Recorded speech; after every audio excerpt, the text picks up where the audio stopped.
Em 52, lá quando o Markowitz escreveu o paper Portfolio Selection, ele argumentou o seguinte, né?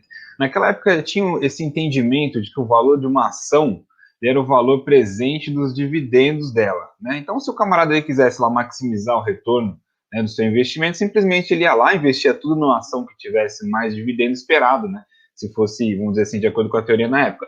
Mas isso ia também totalmente contra o argumento da diversificação, que já era bem aceito na época. O pessoal sabia que você tinha que, vamos dizer assim, colocar os seus ovos em, né, várias cestas para você não acabar perdendo tudo, né? Então, Markowitz ele chegou batendo nessa tecla da diversificação. Ele disse o seguinte, que o risco do portfólio ele tem que obrigatoriamente ser menor do que o risco dos ativos individuais que compõem, né, a carteira, para essa diversificação valer a pena. E aí que entra o pulo do gato, né? A variância dessa carteira, ela não pode, o Markowitz ele argumentou o seguinte, que a variância dessa carteira, ela não pode ser função somente dos pesos, né, dos ativos que você investiu ali naqueles ativos, né? Mas ele tem que ser função de como que a variância, né, como que os ativos eles se comportam, né, em termos de risco entre si. E é aí que entra a matriz de covariância que a gente utiliza na análise, né? Então, essa história do risco de portfólio não ser função somente dos pesos, mas ele também ser função da covariância entre os ativos, permitiu construir as carteiras eficientes de Markowitz.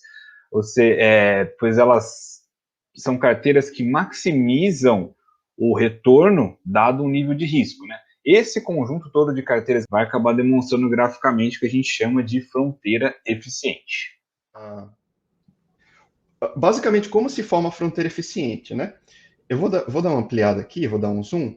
Imagina que vocês têm todos esses papéis aqui, tá? Vocês têm no eixo Y os retornos, no eixo X o risco, né? Aqui representado pelo desvio padrão, e os papéis aqui estão localizados de acordo com as características deles.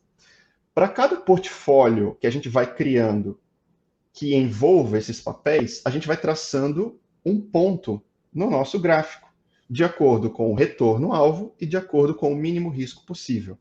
A gente vai traçando ponto a ponto para cada portfólio possível. A tendência é que depois que a gente traçar todos esses portfólios, a gente vai começar a enxergar uma curva, pessoal, mais ou menos assim, ó, tá? Essa curva é justamente a fronteira eficiente.